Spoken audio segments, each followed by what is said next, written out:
John mustered all his courage just to get the girl's contact information. But just as he reached out to take it, a speeding truck blew the paper into the vast sea of snow. John quickly asked the girl to write another one for him, but she refused. The girl believed in fate's arrangement, and everything that had just happened was destiny's way of preventing their connection. The girl quickly took out a $5 bill from her pocket and gestured for John to write his contact information on it. He thought she had finally changed her mind. But after she took the bill, she went straight to a nearby grocery store. She then used that very bill to buy a pack of gum. This bizarre behavior left John utterly stunned. He quickly chased after her, demanding an explanation. Even though John couldn't understand her illogical actions, he was unwilling to give up on this fragile yet precious connection. But a story connected by a single bill seemed too remote. So, the girl proposed a fair method. She took out a copy of Love in the Time of Cholera, explaining that she would write her contact information inside. The next morning, she would sell it at a second-hand bookstore on the corner. If John could find it in the future, their connection could continue. But this vague proposal didn't convince John. He knew clearly that since they had met, he had to hold on tightly, not leave their fate to a fleeting shadow in the wind. Finally, with John's persistence, the girl took him to a nearby hotel, but she wasn't planning a romantic night with him. Instead, she wanted to play another game of fate. She tossed one of the gloves she had just bought to John. As the elevator doors slowly closed, the girl finally revealed her name was Anna. Then, Anna unhesitatingly chose the 23rd floor. Faced with a chaotic array of floor buttons, John coincidentally also chose the 23rd. However, fate is always full of tricks. Just as John waited anxiously, the elevator stopped on the 10th floor. A strangely dressed father and son slowly entered, and to John's dismay, the boy pressed every single floor button. Meanwhile, Anna arrived at the 23rd floor first, but she didn't see any sign of John.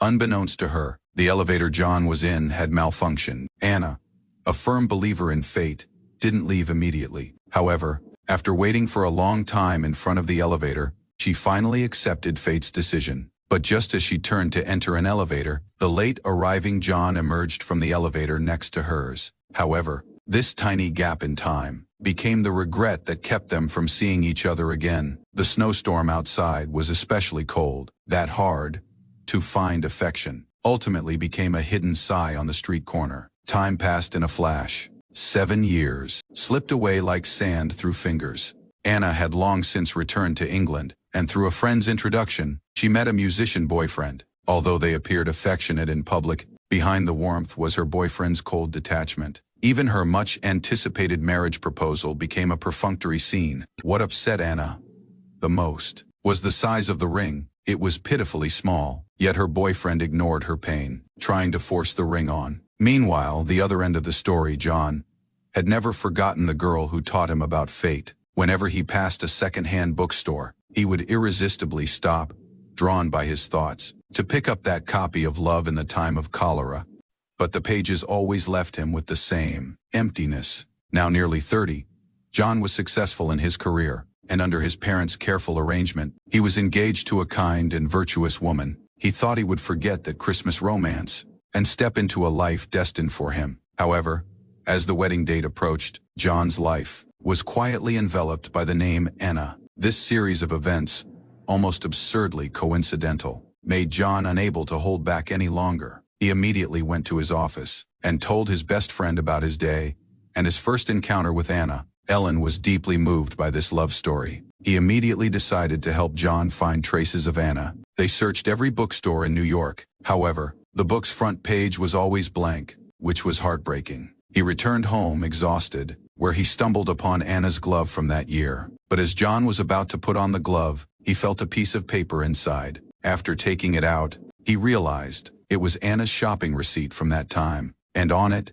Anna's payment account was clearly visible. Without hesitation, John went to the boutique from that year. Finally, after days of searching, they found Anna's bill, and through the address on the bill, John quickly found Anna's residence. But what greeted them was a man with a scruffy beard. It turned out Anna was just a temporary tenant here. At this moment, Anna had also arrived in New York. It turned out to not leave herself with any regrets. She had decisively broken up with her boyfriend a few days ago. Then she bought 2 tickets to New York. Thus, the two in the same city. began their journey towards each other. After a day of searching, Anna finally went with her friend to the dessert shop named Serendipity. This was where her and John's dream began. But now it was empty, leaving only a heart full of disappointment. Anna listened to her friend's advice and decided to give it all up. But she never expected that the change the cashier gave her friend was the $5 bill symbolizing their fate. And fate's cruel joke didn't end there. Just as they got into a taxi, John and Ellen arrived right after. They missed each other again. This made John's heart sink to the bottom. His faith began to waver, and he even wanted to give up this seemingly unreachable search. John finally decided to seal all his hopes and give up his persistence. However, when Anna and her friend were about to stay at a hotel for the night, they coincidentally ran into John's fiancée. It turned out she and Anna's friend were college buddies. Little did she know, she had once again missed the chance to meet John. After the rehearsal, his fiancée gave him a pre-wedding gift. After opening the package, John's heart skipped a beat. It was because his fiancée often saw him flipping through this book but never buying it. As John was moved, he slowly opened the book's front page. To his surprise, it was indeed the one Anna had left for him. He finally decided to be crazy one more time. Although the number was no longer in use, Ellen managed to find Anna's exact address through a friend. Then,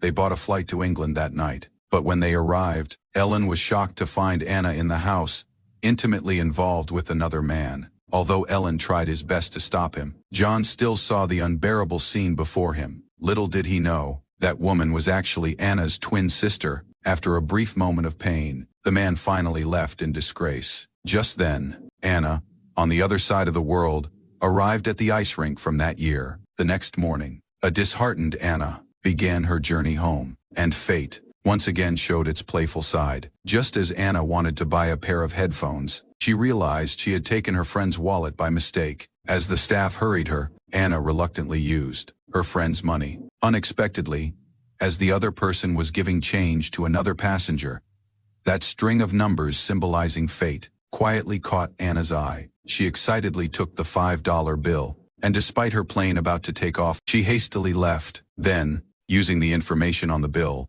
Anna successfully found John's address. But as she approached with joyful steps, a neighbor told her that John was currently at a hotel for his wedding. It turned out, when John left for England last night, he had already canceled the wedding with his fiancée, resolutely leaving everything to fate. When Anna learned of this, she was moved to tears, because she knew deep down, John must have been waiting for her. After saying goodbye to Ellen, John wandered alone on the bustling streets of New York. After reading Ellen's words, John found himself unconsciously at that same ice rink. But just as he stopped to rest, he unexpectedly found a jacket. Without much thought, John picked it up and slowly walked to the center of the rink, intending to wait for the owner. When he took out the remaining glove, the sky seemed to be moved by their connection, and snowflakes began to fall gently. The similar scene took John's heart back to the night they first met. Just then, a glove slowly floated down from the sky. He got up in surprise and found it was Anna's other glove. Perhaps guided by fate,